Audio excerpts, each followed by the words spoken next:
The following is a CUNY TV special presentation. As you can tell, I am not Bill Rudin. I am John Tisch, and it is only for Bill Rudin that I would get off the injured reserve to take his place. Bill is out of the country, and he sends his best to everybody, and thanks you all for being here. This morning, I have the distinct pleasure of introducing Pat Foye, the Executive Director of the Port Authority of New York and New Jersey. Given the critical role that the Port Authority plays in our city, especially as it relates to travel and tourism, I am particularly proud to introduce Pat. Pat was appointed Executive Director of the Port by Governor Andrew Cuomo some 3 months ago.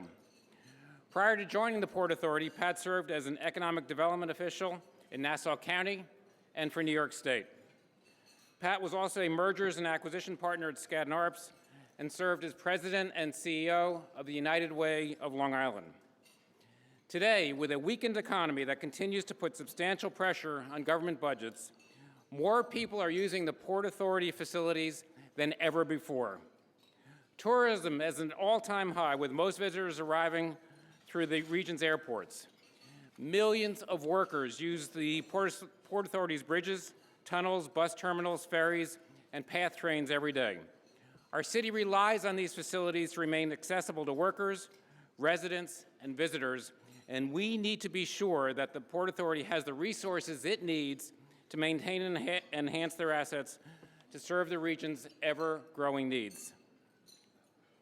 As someone who cares deeply about the strength of our local and national economies and our ability to be competitive, an area that I've been paying close attention to is the state of our national infrastructure, and in particular, our air transport infrastructure.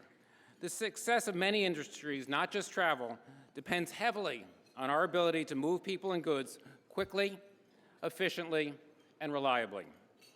As emerging economies around the world mature and prosper, millions of additional people now have the means to travel, either for business or for leisure. And this is a huge untapped source of potential growth for the U.S. and in particular for New York City.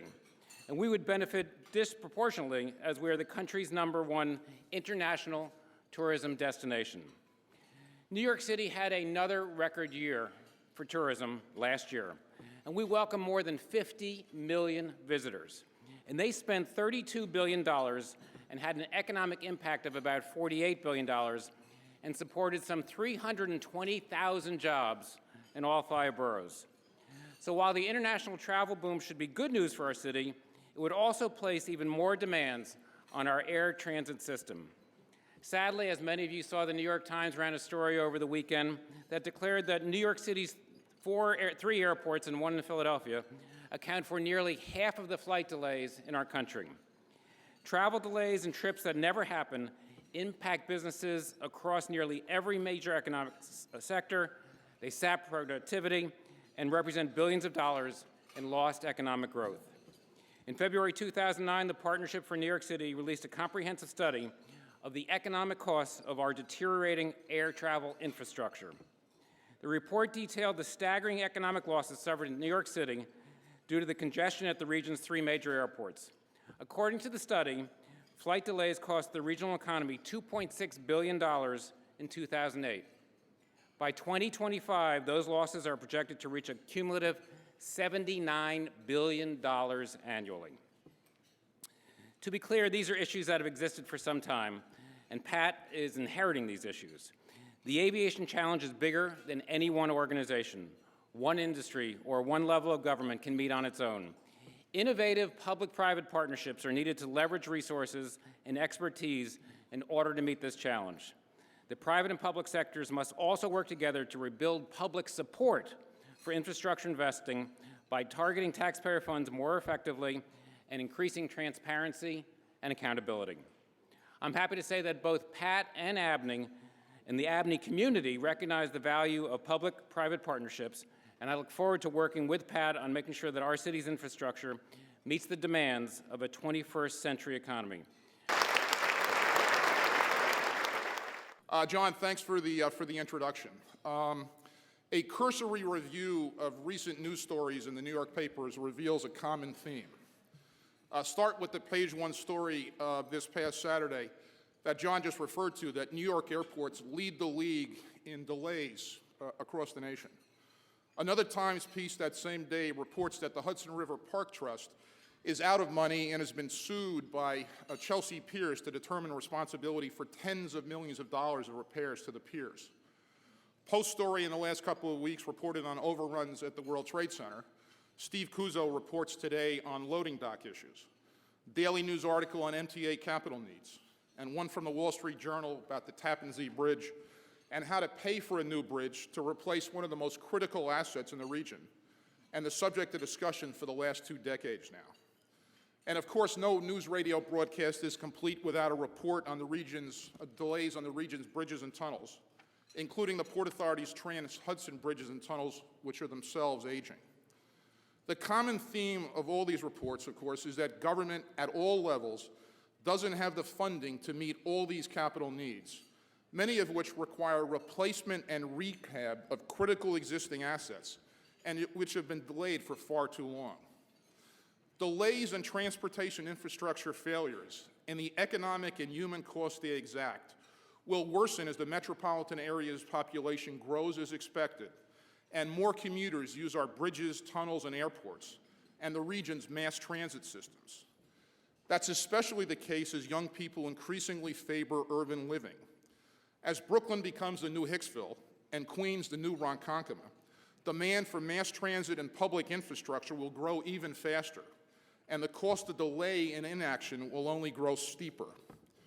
The Port Authority, together with colleagues in government like Joe Loda at the MTA, Joan McDonald at New York State Department of Transportation, and others, are committed to tackling these challenges. I'd like to discuss 3 topics with you this morning. First, Governor Cuomo's work the last 2 months on infrastructure and job creation. Second, my priorities at the Port Authority. And lastly, the criticality of speed of completion to critical infrastructure projects and the regulatory processes we all labor under. First, Governor Cuomo's work over the last 60 days. In the last 2 months, Governor Cuomo announced significant progress on a number of issues important to job creation in this region. In December, the governor announced the passage, with bipartisan support in the legislature, of design bill legislation allowing New York State to join 46 other states with such authorization. That development will speed projects to market in the state, allow greater public sector participation, including financial participation, and optimize risk transfer by the state. Next, the governor also announced the New York Works Fund, dedicated to repairing, upgrading, and replacing the state's aging and capital-starved infrastructure: highways, bridges, tunnels, airports, electric transmission and distribution, wireless, and more. Unmet capital needs are in the tens of billions of dollars. A few weeks ago, in the State of the State, the governor announced a $4 billion private investment by Genting at the Aqueduct Racetrack, where that firm operates the only legislatively authorized racino in New York City.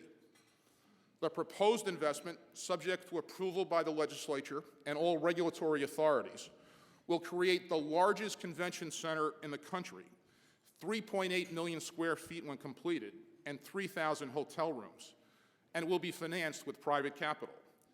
Genting is committed to use union labor to construct and operate the facility. Paired with that announcement was the governor's announcement of the eventual redevelopment of the current site of the Javits Convention Center, an 18-acre parcel on the Hudson. Redevelopment of Javits into an uptown Battery Park city.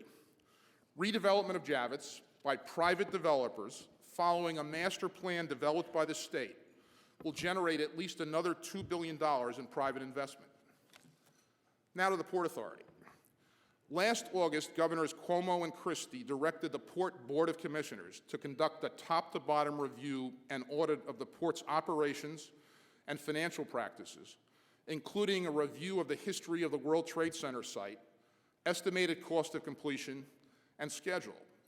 The governors also directed an analysis of the port's staffing and compensation practices, along with a hard look at our long-term capital plan.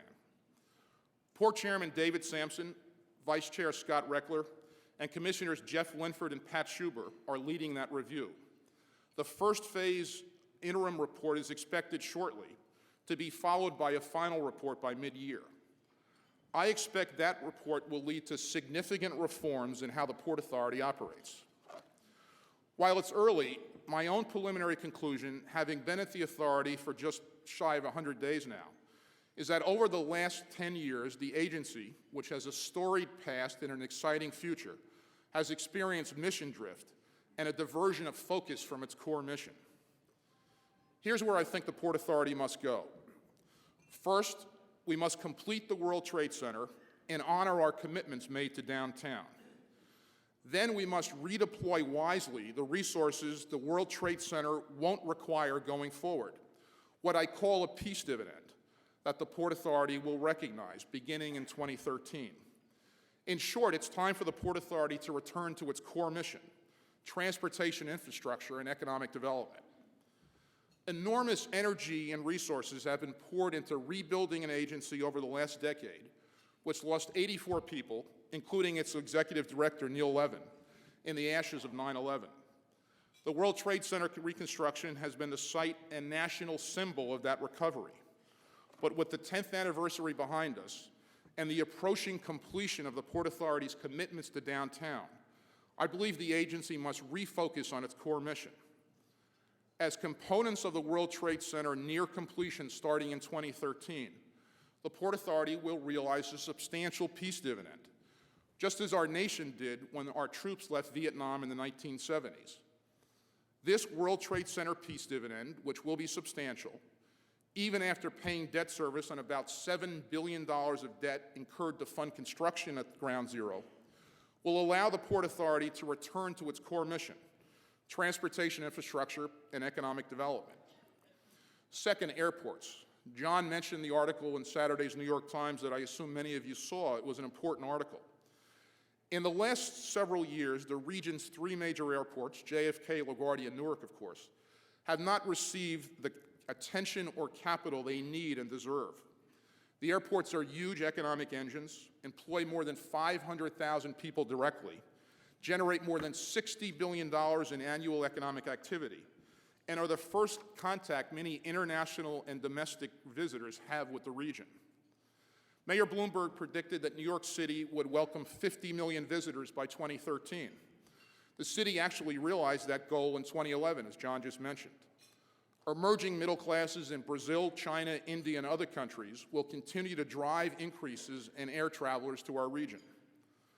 Despite that good news for the travel and tourism industry and for tax revenues, no one can be happy with the way portions of our three key airports stack up. From a customer service point of view, Frommer's, the travel guide company, recently ranked three of our airports, the Delta Terminal at JFK, owned and operated by Delta, the Central Terminal building at LaGuardia, and Terminal B at Newark, as among the worst terminals in the world. I note that Frommer's also ranked JetBlue's new Terminal 5 at JFK as the 5th best airline terminal in the world.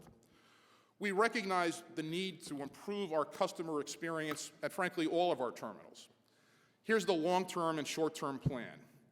At JFK, Delta is currently investing $900 million towards a total $1.2 billion project, and will, by 2013, have completed a new state-of-the-art facility at Terminal 4, and will then demolish the aged Terminal 3.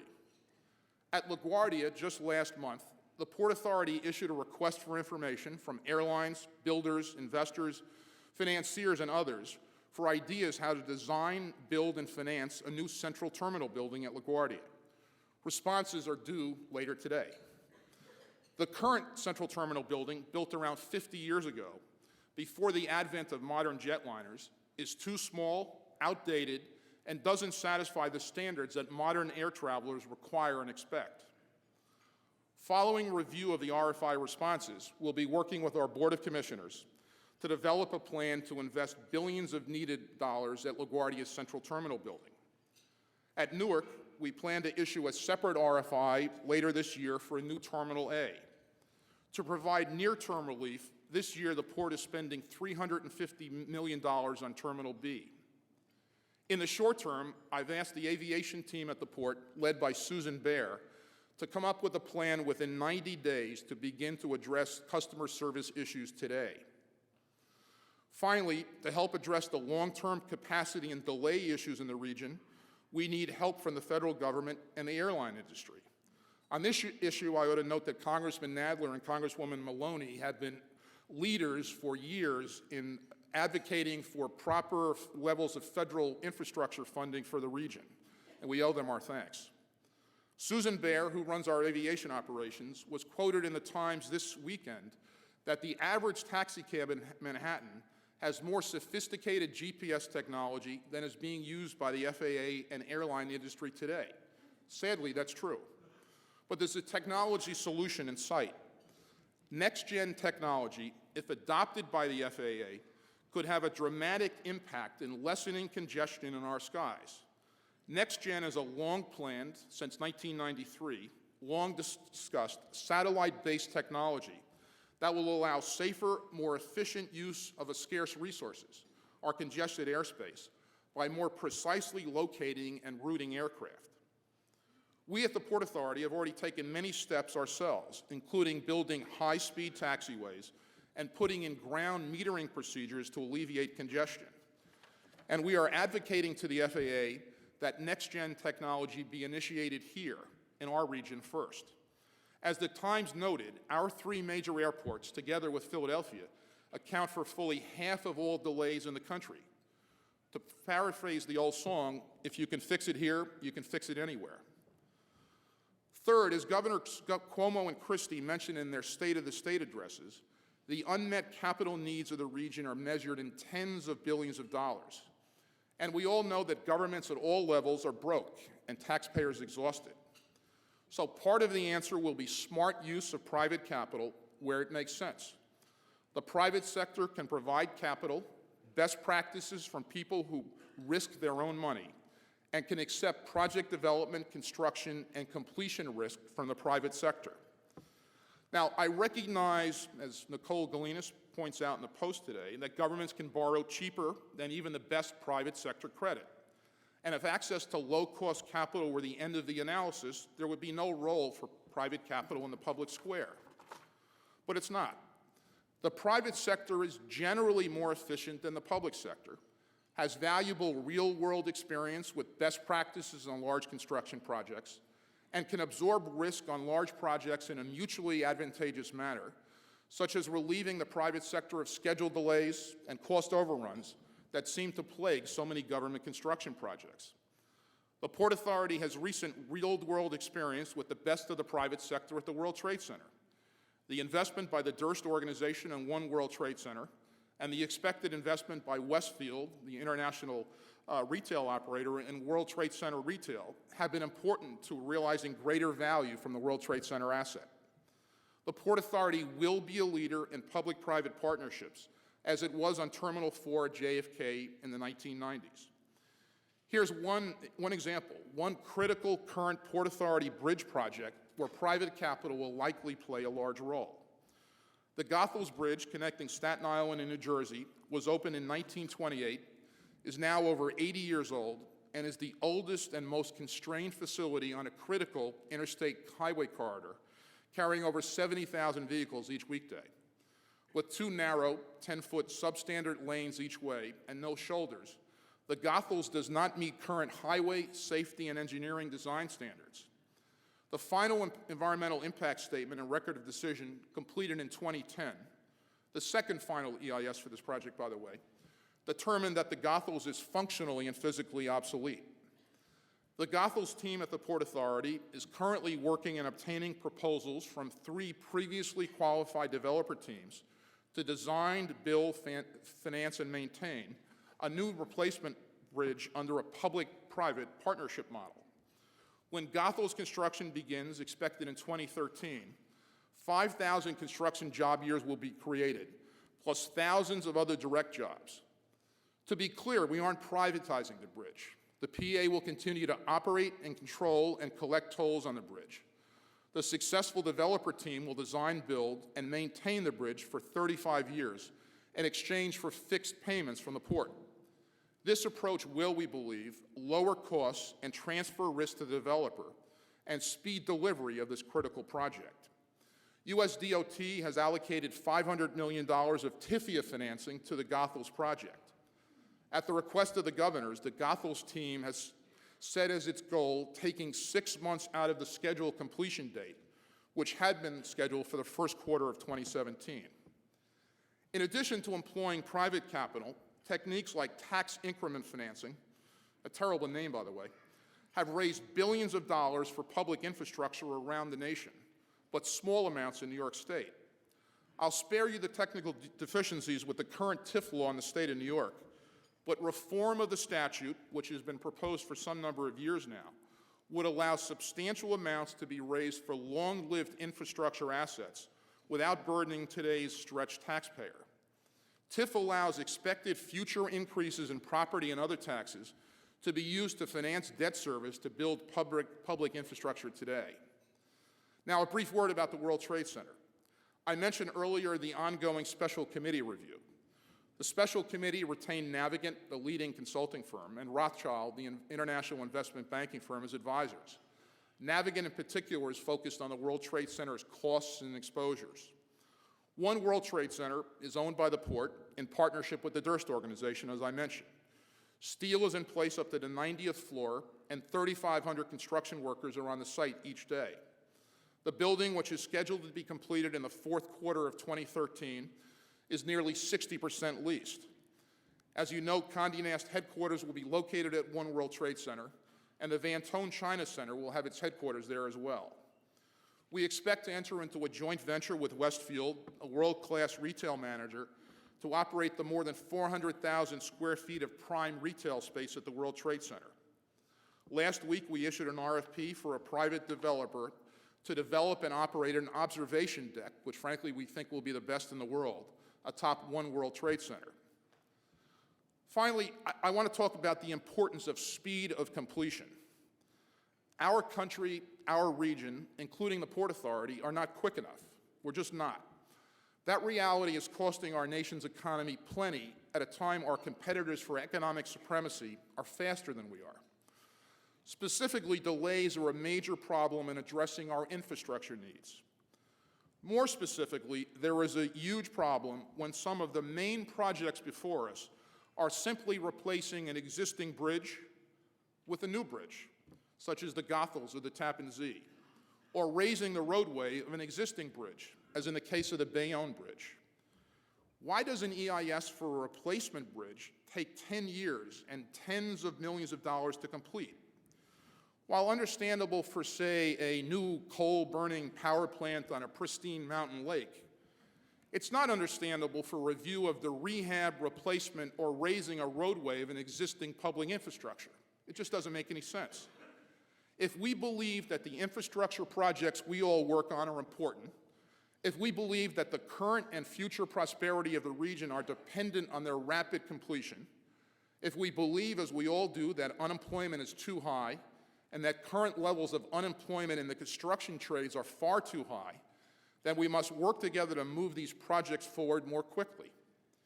Today, there is a drag on our economy measured in tens of billions of dollars annually in lost productivity from freight delayed in the harbor or on the Van Wyck, in airline passengers circling the region's airports, and commuters stuck in traffic in our region and around the nation. The cost of these inefficiencies is huge and growing. That waste and lost productivity, millions of hours of wasted time, and untold units of fossil fuel weighs our economy down and puts us at a competitive disadvantage against our international competitors, whose infrastructure is often newer and better maintained and a matter of national pride. Doing better is not a desirable option. It's a national imperative. Here's one concrete example that John mentioned. A few years ago, the Partnership of New York City, under Kathy Weil's leadership, completed a study of the economic cost of air travel congestion in our region. The report concluded that the annual cost of flight delays caused by air traffic congestion at the region's 3 major airports was more than $2.6 billion in annual losses to the regional economy now, and if no action taken, will total nearly $80 billion over the period ending in 25. That's real money, and that's only from air travel delays at our 3 major airports. I believe quicker processing and completion of projects can be achieved without compromising the environment. So does President Obama. The President has been a very good environmental steward, and in September of last year, he granted the state, at Governor Cuomo's request, an acceleration of federal NEPA requirements on the Tappan Zee Bridge. In his recent State of the Union address last week, the President announced he plans to issue an executive order to speed infrastructure projects and cut red tape. I don't need to inform this group of the importance to our region of the Tappan Zee Bridge. For too long, elected officials have talked about the importance of building a new Tappan Zee, yet nothing happened. Actually, that's not right. Something happened. $86 million was spent on planning and EIS review over 10 years, and the clock ticked and the meter ran. Well, Governor Cuomo was taken on the Tappan Zee, received the NEPA acceleration from the President. Construction on the Tappan Zee will begin later this year. That's extraordinary progress, thanks to the Governor. The regulatory process, especially for replacement of existing assets, which after all is largely what our region will be undertaking, at all levels is broken. That review process is too long, too expensive, too uncertain, and has become unmoored from the greater social goods it was designed to advance. The issue, to be clear, is not with those enforcing the EIS and other rules. They are dealing with the unwieldy regulations they have been given. But before we can legitimately ask for reform and action by others, we have to lead by example.